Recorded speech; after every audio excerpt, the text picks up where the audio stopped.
첫 코너는 한 주간 시청자들이 관심을 가졌던 MBC 관련 이슈들을 뽑아서 확인해보는 시청자 픽 시간입니다. 관련 키워드 먼저 살펴볼까요? 인연, 전세 사기, 군사 유적, 폭우. 먼저 군사 유적이라는 키워드부터 확인해 보겠습니다. 이건 어떤 프로그램과 연관된 키워드인가요? 네, 지난 15일 방송된 광복절 특집 다큐 비밀의 섬 지심도와 관련된 단어입니다. 이날은 일제강점기 일본군이 지심도에 남긴 군사 유적을 파헤쳤는데요. 관측소와 군인 막사 등 군사 시설을 발굴하고 자문과 증언을 토대로 태평양 전쟁 당시 섬 전체가 요새로 사용되었다는 사실을 밝혀냈습니다. 서울 경복궁보다도 작은 섬 지심도. 1938년 일본 대마도와 조선의 지심도에 중포대를 세우라는 명령이 담겼습니다. 왜 지심도와 일본 대마도였을까?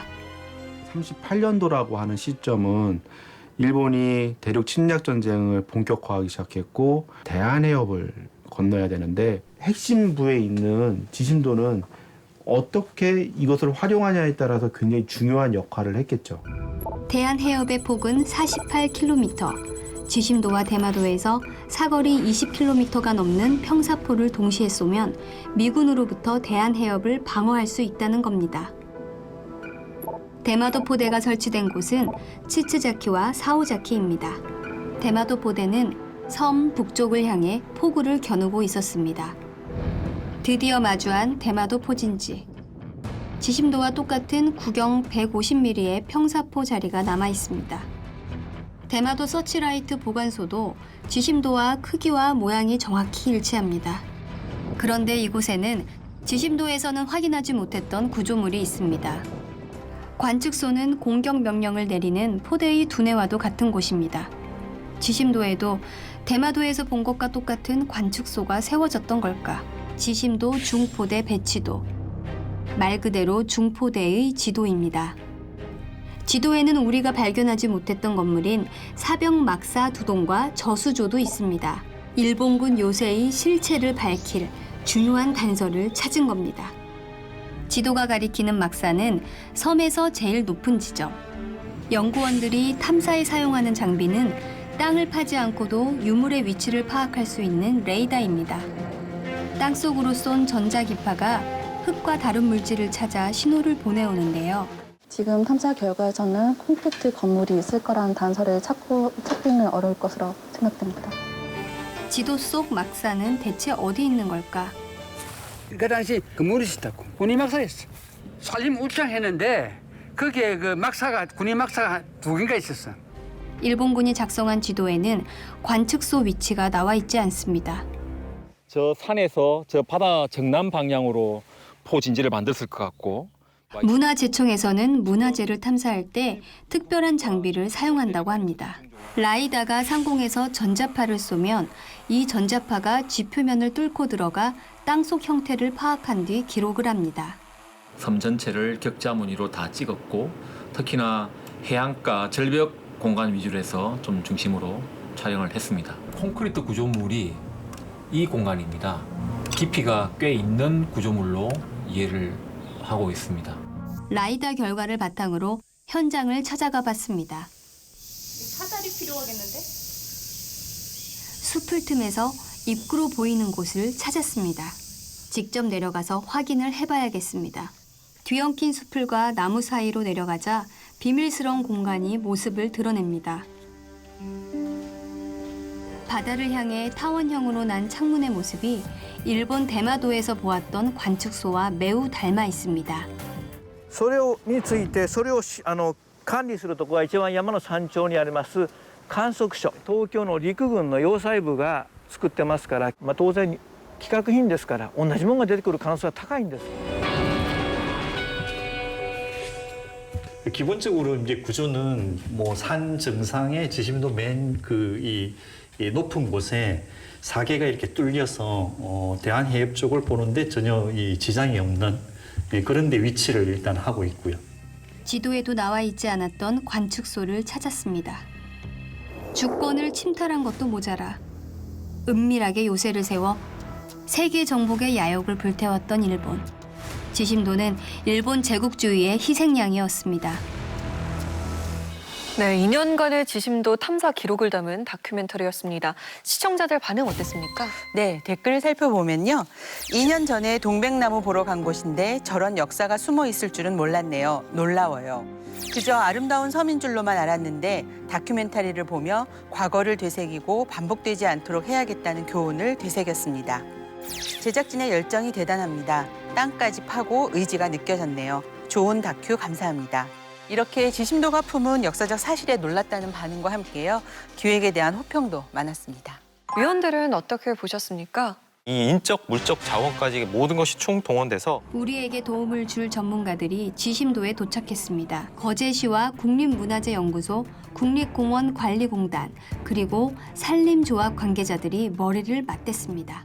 작은 실마리 하나하나 놓치지 않고 찾아가는 그런 과정들이 굉장히 좀 인상적이었는데요. 저는 무엇보다 좀 인상적인 건 이 과정에 들어온 최첨단 어떤 장비들이었어요. 지표 투과 레이더라든지 아니면 고성능 드론 같은 것들이 투입이 돼서 면밀하게 발견하는 모습들을 보면서 과거와는 좀 다른 이런 유적 발굴의 과정들을 좀 볼 수 있어서 그 부분도 굉장히 재밌었고요. 백미는 그 지도에 나와 있지 않은 숨은 관측소가 발견되는 장면이었어요. 근대건물 건축물 전문가였던 김기수 교수가 관측소 벽에 물을 바르니까 정말 마법처럼 그 안에 방향을 관측하는 글자들이 하나둘 나타나는데 굉장히 좀 짜릿한 쾌감까지 선사했던 것 같습니다.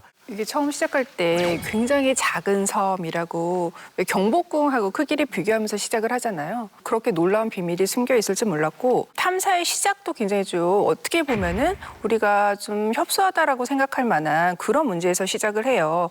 이게 지자체가 이제 이 섬 주민들한테 이주해 달라라는 어떤 지시를 내렸고 주민들이 여기 이제 반발을 하면서 어떤 갈등을 취재하다가 이 섬의 이주의 역사가 반복된다라는 데서 시작이 된 건데요. 개인의 고통을 조명하려다가 어떤 거대한 역사적인 진실을 마주한다라는 이런 이야기 자체가 굉장히 놀라웠고 역사의 반복을 보여준다라는 점에서 광복절 그 특집으로서 우리가 일본 제국주의의 만행을 드러나는데도 굉장한 성과를 거뒀지만 관료 체제에 의해서 끊임없이 어떤 개인들이 민중들이 고초를 당하는 문제에 대해서도 좀 생각을 하게 만드는 그런 다큐였다라고 생각을 합니다. 우리가 역사를 어떻게 보존하고 기억할 것인지 이 역사를 대하는 우리의 자세에 대해서도 깊이 생각해 볼 수 있는 그런 시간이 아니었나 싶습니다. 방향 지시석 같은 경우는 그중에 뭐 하나는 이렇게 비탈길에 그냥 묻혀 있다든지 동네에 무심하게 서 있는 하나의 비석을 탁본을 떠서 이렇게 내용을 살펴보니까 이곳이 사령부 중에서 제1지구대였다. 굉장히 갖고 있는 의미가 큰 섬이라는 것들이 비석에 아예 새겨져 있었잖아요.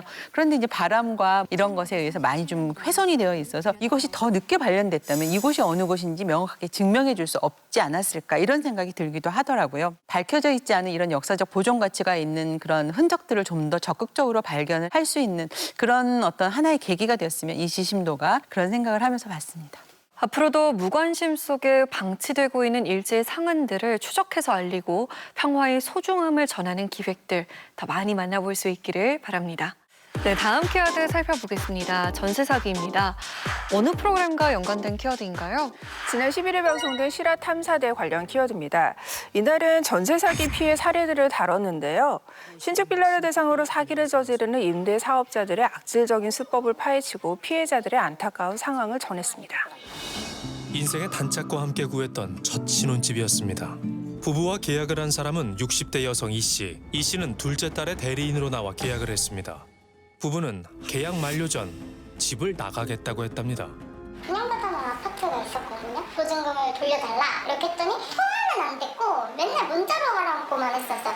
이번에도 전화를 받지 않아 이사를 가겠다는 문자를 남겼지만 아무런 답이 없었답니다.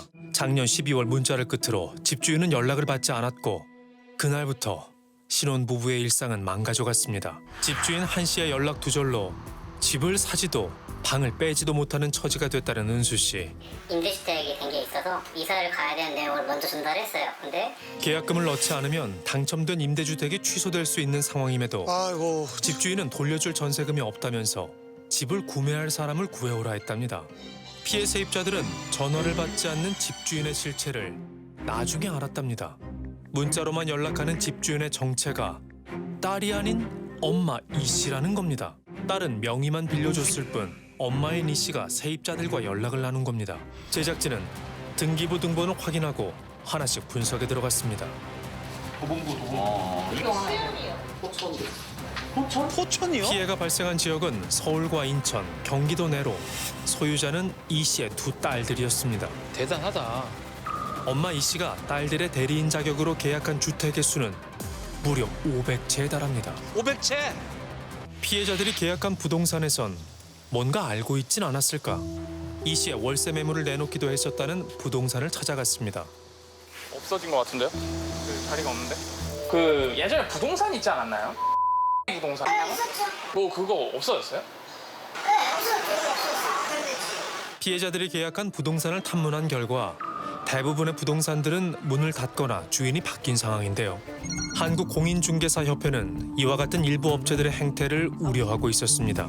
쉽게 말씀드리면 매매가 1억인데 전세가를 1억 5천으로 안 되지. 맞추고 그럼 안 되지. 임차인의 전세 보증금으로 이 1억에 대해서는 건물주를 줍니다. 남은 차액 5천만 원 그냥 대행사와 여기 대여자가 나눠 가지게 되는 거죠. 피해자들이 계약한 집은 공통점이 있었습니다. 신축 빌라였죠. 신축. 신축 빌라는 시세를 가늠하기 어렵다는 점을 노려 처음부터 비싼 가격의 전세 보증금을 받은 건데요. 결국 매매가와 큰 차이가 없는 깡통 전세가 만들어지는 겁니다. 5월 말 기준으로 이렇게 관리 대상 임대사업자가 195명 정도가 된다고 합니다. 세무녀 전세 사기 사건의 주범인 이 씨와 분양 대행업체 대표를 구속 수사 중입니다. 분양 대행업자들하고 조직적으로 결탁을 하고 처음부터 아예 사기를 하면서 수백 채의 빌라를 구입하고 약 한 298억 원 상당의 임대차 보증금을 받는 사기 범행을 한 거를 밝혀서 주범들에 대해서 구속을 하게 된 것입니다. 전세 보증금이 매매가와 비슷한 이른바 깡통 전세 사기 실태를 다뤘습니다. 시청자들 반응 어땠어요? 네, 댓글 준비했는데요. 서류 확인 다 했는데 사기당했다는 게 놀랍네요. 수법도 너무 지능적이고요. 평생 모은 돈으로 집 사는 건데 섬에 눌리는 전세 사기 집중 수사, 조사 보도 필요합니다. 세모녀 사기 사건 너무 악질, 특히 사회 초년생들 피해가 큰데 재판 결과까지 실탑해서 알려주길. 사기 수법에 놀랐다는 댓글과 함께 후속 취재를 원하는 반응도 있었습니다. 최근 3년 새 전세 사기 사례가 증가 추세를 보이는 상황에서 경각심을 불러일으킨 방송이었습니다. 위원들은 어떻게 보셨습니까? 사회가 발전할수록 이런 사기 수법도 굉장히 발전해 가는데요. 사기의 그 규모가 298억 원, 돈내 규모도 컸을 뿐만 아니라 사기 수법도 굉장히 정교해져서 세입자 입장에서는 전입일자 신고 뭐 이런 것도 하고 있고 보험이라든지 이러한 것들도 잘 들고 있는데 그렇게 이중삼중으로 했음에도 불구하고 사기를 당했다는 거예요. 과연 우리에게 주택거래에 있어서의 안전지대가 존재하기는 할까 이런 생각이 많이 들었고요. 전세금을 보호받기 위해서 그 주택보증보험공사에다가 전세금을 돌려달라 이런 반환 청구를 하는데 해당 건물을 가압류를 하니까 이 가압류된 건물은 팔리지가 않고 이 악순환이 반복되는 거예요. 빌라왕이나 빌라 여왕들이 빠져나갈 수 없는 좀 더 조밀한 그 사회 안전망들이 만들어져야 될 것이고 이런 경제 사범들에 대해서는 좀 중형이 좀 가해지면 어떠할까 그런 생각이 들었습니다. 빌라의 왕 이런 사람들 이야기는 많이 들었지만 그 사람들 실체를 잘 몰랐고 실제 존재하는 사람일까라는 생각도 했었는데 방송에서는 그 사람들을 찾아서 이렇게 목소리라도 전달했다는 점이 문제의 어떤 심각성에 접근할 수 있게 하는데 도움을 주었다라는 생각이 들었습니다. 다만 전세 사기는 사실 집주인만의 문제가 아니라 빌라 건축업자, 거대 부동산도 다 개입되어 있잖아요. 그런데 시스템의 문제에 대해서는 상대적으로 언급이 적었어요. 이걸 보면은 내가 원금이 없어도 이렇게 전세를 놓을 수 있구나 이걸 지금 알게 된 거잖아요. 근데 이것들을 어떻게 막을 수 있는지 이 방법을 이야기를 안 하니까 그냥 어떤 사기 수법만 알려주고 끝난 것이 아닌가 이 점에 대해서는 약간 우려가 되기도 했습니다. 같은 점이 우려가 됐었는데요. 깡통 전세 사기 피해 뉴스가 심각하다는 내용들은 굉장히 많이 접했는데 사기의 규모가 정말 어마어마하고 이게 부동산 중개업자까지 가세한 조직적인 범죄다라는 거는 이 방송을 통해서 그 심각성을 깨달았던 것 같아요. 그만큼 충격적이었기 때문에 방송을 통해서 계속해서 의문이 들었거든요. 어떻게 저런 게 가능하지? 우리 시스템에 어떤 구멍을 통해서 저런 수법들이 가능을 할까? 이런 의문들이 좀 많이 남아서 시청자들이 후속 보도가 좀 필요하다라고 이야기를 한 것 같고요. 법은 어떻게 이러한 수법들을 막기 위해서 대책을 세워야 되는지 이런 점들도 조금 더 강조가 되었으면 어땠을까 싶었습니다. 이 사기 수법을 여러분들 조심하세요. 이런 식의 메시지를 전하는 것도 있지만 국가나 정부의 현재 임대차법의 문제점, 허점이 무엇인지를 좀 보여준 측면도 있는 것 같아요. 그래서 관련 기관의 어떤 구체적인 대안, 그런 법적인 개선 그런 것들을 요구하는 목소리도 담겨 있다라고 생각을 하고요. 가장 좀 인상적이었던 말은 한 피해자분이 그런 얘기를 해요. 마음으로 누구나 당할 수 있는 거예요. 정말 내일이라도 우리 주변에 가까운 분들이 사실 이런 범죄에 휘말릴 수 있기 때문에 경각심을 높이는 측면에서도 매우 유의미했다라고 생각합니다. 저는 실화 탐사에서 가장 잘하는 거는 이런 좀 복잡하고 어려운 좀 그런 범죄 수법들을 좀 쉽게 설명하는 역할이었던 것 같아요. 유사 범죄나 예방책들에 대해서 실화 탐사대가 좀 더 다양한 분야에 있어서 이해도를 높일 수 있는 그런 방송들을 마련해 주셨으면 좋겠습니다. 더 많은 피해자가 생기지 않도록 관련 문제에 대한 실화탐사대의 시선이 꾸준히 계속되기를 바랍니다. 다음 키워드 2년입니다. 박현주 위원이 준비하셨죠? 네, 14일 방송된 신비한 TV 서프라이즈 관련 키워드입니다. 이날 아주 사적인 리플레이 코너에서는 김구와 안중근의 인연을 다뤘는데요. 동학농민운동 당시 적으로 만난 두 사람이 평화협정을 맺고 각자 독립운동을 펼치다 순국 후 다시 만나게 된 사연을 전했습니다. 독립운동의 거목, 김구와 안중근. 독립운동을 시작하기 전 10대 시절 이미 만난 적이 있었다. 1876년 황해도 해주에서 태어나 동학에 입도하면서 창수로 이름을 바꾼 김. 황해도 동학군의 선봉장이 되어 해주성을 점령하기 위한 전투에 나서는데 당시 그의 나이 고작 19살이었다. 같은 시각 불과 8km 떨어진 곳에서 이에 맞서야 했던 16살의 어린 안중근. 마을의 대지주인 아버지 안태훈이 무너진 치안을 안정시키기 위해 조직한 민병대의 지휘관으로 두 사람이 서로를 향해 총을 겨누기에 처한 것이다. 하지만 민병대와는 싸우지 않습니다. 다른 곳으로 갑시다. 동학군과의 전투는 없습니다. 이만 돌아가시지요. 두 사람 모두 돌연 후퇴를 선언, 전면 충돌을 피했고 그 후 해주성 점령에 실패한 김구는 자신을 쫓는 강군을 피해 어딘가로 찾아가는데 계십니까? 아니 이게 누구신가? 안중근의 아버지 안태훈을 찾아간다. 그대들이 우리를 먼저 치지 않는다면 우리도 그대들을 공격하지 않겠소이다. 안태훈은 김구에게 밀사를 보내 비밀 편지를 전달했다. 심지어 공경에 처하게 되면 자신을 찾아오라는 말까지 덧붙였는데 마음 편히 지내시게. 그런 의미로 우리 큰아들을 소개하지. 이것이 두 사람의 첫 만남이었다. 하얼빈역에서 이토 히로부미를 처단한 안중근. 중국 다롄의 여순 감옥에 수감돼 모진 고초를 겪지만 판사 앞에서 이토 히로부미를 죽인 15가지 이유를 열변하는 등 죽음 앞에서도 당당히 일본에 맞선다. 하지만 1910년 3월 26일 31살의 나이에 순국한 안중근. 아무도 찾지 않는 곳에 갖다 버려! 결국 누구도 찾아올 수 없도록 아무 흔적도 없이 묻혀버린 안중근. 안중근의 유해를 반드시 찾아내야만 합니다. 김구 또한 안중근의 유해를 찾기 위해 백방으로 노력하지만 일본이 매장 위치에 대한 기록마저 남기지 않은 탓에 찾을 수 없었고 1946년 김구는 서울 용산구 요창공원에 안중근의 가묘를 만들어 그의 넋을 달랜다. 그런데 3년 후 김구마저 세상을 떠나고 만다. 평소 안면에 있던 육군소위 안두희의 총에 맞아 피살된 채 발견된 것이다. 이후 김구의 유해는 효창공원에 있는 안중근의 가묘 옆에 나란히 묻히는데 1894년 19, 16의 어린 나이에 만났던 두 사람은 70의 노인, 30의 청년으로 드디어 재회할 수 있었다. 시청자들 반응 어땠습니까? 네, 댓글 살펴보겠습니다. 서프에서 이런저런 시도를 많이 하네요. 특히 광복절 전에 김구, 안중근 선생님의 신선한 인연 이야기라 더 새로웠습니다. 두 분이 동시대에 살았다는 게 안 믿겨요. 진짜 감사하고 다시 한번 위대함을 느꼈네요. 두 독립운동가의 인연에 대해 새로운 사실을 알게 되어 인상적이었다는 반응이 많았습니다. 독립운동의 두 거목 사이에 얽힌 이야기를 다룬 아주 사적인 리플레이 코너.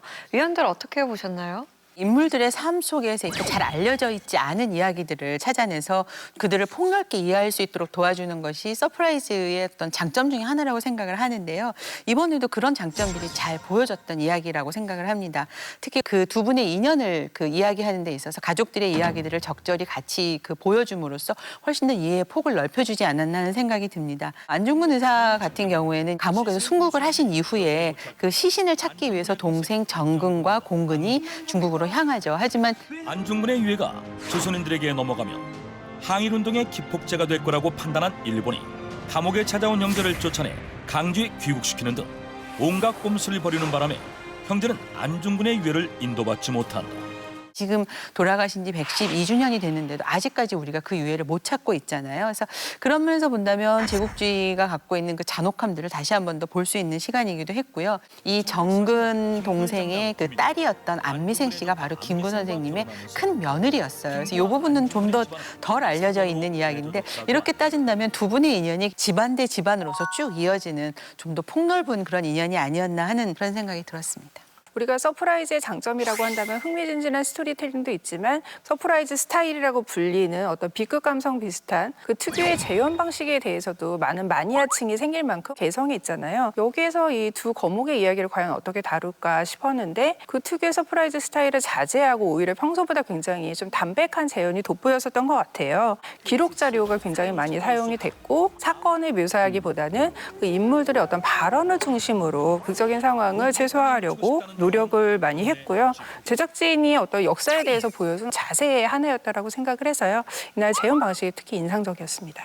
이분들의 인연이라는 게 과연 그냥 우연히 이루어진 것인가라는 부분에 대해서 의문을 좀 가질 수밖에 없었어요. 왜냐하면 이 안중근 의사의 아버지인 안태훈 씨가 김구 선생을 이제 보는 식견 자체가 남달랐던 거죠. 뛰어난 학식과 해안을 갖고 있던 안태훈이 김구 같은 인재를 놓칠 수 없다며 서로를 공격하지 말자는 협정을 제안한 것이다.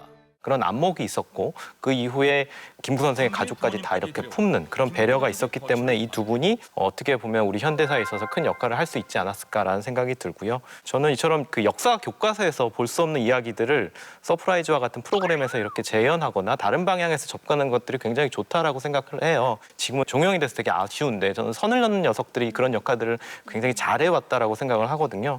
그래서 좀 역사를 더 흥미롭게 배울 수 있는 또 전할 수 있는 가능성을 이번 코너를 통해서 좀 발견할 수 있지 않았나라는 생각이 들었습니다. 앞으로도 서프라이즈가 익숙한 인물들의 숨겨진 이야기들 다채롭게 전해주기를 바랍니다. 다음 키워드는 폭우입니다. 이번 키워드 유유현 위원이 준비하셨죠? 네, 지난 12일 방송된 뉴스데스크 관련 키워드입니다. 이날 집중 취재 M에서는 서울의 폭우 피해 원인과 해결책을 살펴봤는데요. 콘크리트 면적이 넓어지며 빗물이 땅에 스며들지 못해 피해가 커졌다는 진단을 내리면서 빗물 터널과 배수시설 확충의 필요성을 강조했습니다. 커다란 배수관을 타고 나온 물이 세차게에 쏟아집니다. 최근 양천구 일대에 내렸던 빗물을 받아뒀다 빼내고 있는 겁니다. 이곳 지하 40m에는 빗물을 받아도는 대심도 터널이 있습니다. 직경 10m에 저수 용량 32만 톤, 수영장 1000여 개 규모입니다. 빗물 저장 터널은 시간당 100mm의 폭우까지 감당할 수 있도록 설계돼 폭우 피해를 줄이는 데 기여했다는 평가를 받았습니다. 다만 양천구에 내린 비는 시간당 최대 60mm였습니다. 강남구처럼 100mm가 넘는 물폭탄은 감당하기 힘듭니다. 터널 용량에 비해서 강우량이 더 많게 되면은 순간적으로 들어오는 양이 펌핑할 수 있는 양보다 많거든요. 서울시는 앞으로 10년간 5조 원을 도입해 이런 대심도 터널 6곳을 추가로 만들겠다고 발표했습니다. 그러나 대심도 터널만으로는 갈수록 강해지는 폭우를 막는 데는 한계가 있다는 반론도 있습니다. 100mm까지의 강우에 대해서는 안전할지 모르겠으나 기후 변화 때문에 그보다 더 많이 오는 것을 예측할 수가 있는데 그러면 있으라만 하는 것이 아니겠는가. 서울은 빽빽한 고밀도 개발로 갈수록 고층 건물이 급증하고 바닥은 콘크리트와 아스팔트로 뒤덮였습니다. 빗물이 땅으로 스며들지 못하는 불투수층이 늘고 있는데 지금은 이런 곳이 서울의 절반에 달합니다. 이번 폭우로 급류가 질주하는 강남 도심의 모습입니다. 불투수층 때문에 땅으로 스며들지 못한 빗물이 한꺼번에 낮은 곳으로 몰리며 피해가 더 커졌습니다. 고밀도 개발 과정에서 만든 녹지도 실상은 겉으로만 푸른 경우가 많습니다. 이곳은 풀과 나무가 자라고 있는 도심 속 녹지처럼 보입니다. 하지만 이 지하 내부는 어떤 모습일까요? 흙으로 채워져 있을 것이란 예상과 달리 보시다시피 이곳은 천장이 막혀 있는 주차장입니다. 배수로를 확충하고 빗물을 흡수하는 투수층 확보 등 토목공학적 해법만큼 중요한 건 또 있습니다. 반지하 참사에서 드러났듯 취약한 주거 환경을 개선할 수 있는 지속적인 사회적 투자가 꼭 필요합니다. 80년 만에 기록적인 폭우가 쏟아지면서 서울 곳곳에 큰 피해가 발생한 만큼 많은 분들이 관심을 가지고 지켜보셨을 것 같습니다. 시청자들 반응 어땠어요? 네, 댓글 살펴보면요. 배수로 관리 정비의 필요성을 뼈저리게 느꼈습니다. 콘크리트 보기 깨끗하고 좋지만 비에 취약한 걸 처음 알았네요. 반지하 없앤다 했는데 거주 취약 계층 관련 보도도 기다립니다. 이처럼 수해 원인을 알게 되었다는 반응과 함께 연속 보도를 기다린다는 댓글도 있었습니다. 폭우 피해 대책 마련에 대한 목소리가 높아지는 상황에서 방송된 집중 취재 M코너. 위원들은 어떻게 보셨을까요?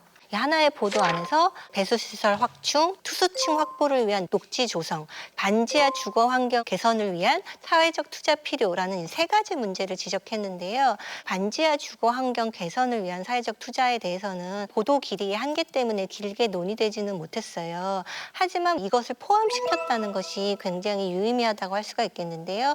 우리가 당장 이렇게 해결할 수 있는 문제는 아닐지라도 전체적으로 주거 환경을 개선해야만 이런 폭우에 대처할 수 있다. 이런 점을 알려주고 앞으로 이런 세 가지 의제를 조금 더 확대해 나가서 보도를 하겠다라는 어떤 의지를 보여준 게 아닌가라는 생각이 들었습니다. 그리고 이런 어떤 장마철이나 호우철 이런 때만 이런 방제에 대해서 이야기하는 것이 아니라 호우가 닥쳐오지 않는 시기에도 이런 부분들이 어떻게 개선되고 있는지를 짚어보면 좋겠다라는 생각을 했습니다.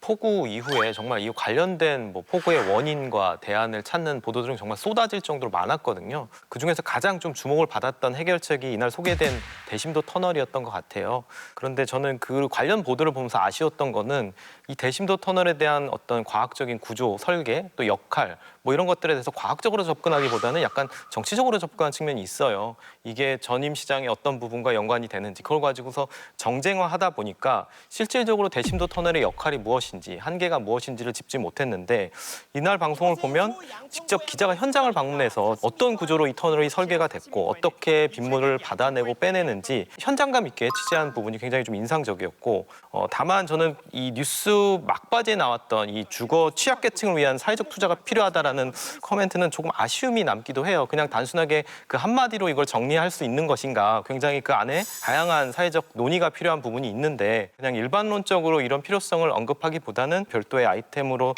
선정을 해서 좀 심도 있는 취재를 하고 그와 관련된 문제 제기를 적극적으로 할 필요가 있지 않았나라는 생각이 들었습니다. 저는 이번 보도의 그 마무리가 일반론적인 마무리가 아니었고 오히려 이 주제 그 보도의 방향과 정확히 일치하는 그래서 필연적인 어떤 결말이었다라고 봐요. 배수시설과 빗물 그 저장 터널의 실효성을 집중 점검하는 것으로 시작했지만 그 원인을 우리가 따져서 들어가 보면은 사실은 고밀도 개발 과정에서의 어떤 그늘이고 폐해였던 거잖아요. 어떤 근본적인 원인을 살피다 보니까 자연스럽게 소외되고 점점 낮은 지역으로 갈 수밖에 없는 취약계층의 이야기가 자연스럽게 나올 수밖에 없는 거예요. 그러니까 이게 분리될 수 없는 그런 문제라는 거죠. 이날의 방송이 어떤 집중 점검을 하면서 딱 그 메시지로만 끝났으면 저는 오히려 힘을 좀 잃는 그런 보도가 되지 않았겠나 싶었거든요. 재난의 불평등이라는 이슈가 이번에 굉장히 부각이 됐잖아요. 그 메시지를 직접적으로 언급은 하지 않았지만 이 보도를 통해서 우리가 이런 시설 하나만 봐도 이런 사회적인 그 취약층의 문제는 절대 분리될 수 없는 문제다라는 거를 이번 보도가 굉장히 잘 보여줬다고 생각을 합니다. 침수 피해 예방법을 다각도로 들여다본 보도였다는 이야기 나눠주셨습니다. 앞으로도 집중 취재 M코너에서 시의성 있는 사안들 집중 취재해 주기를 바랍니다.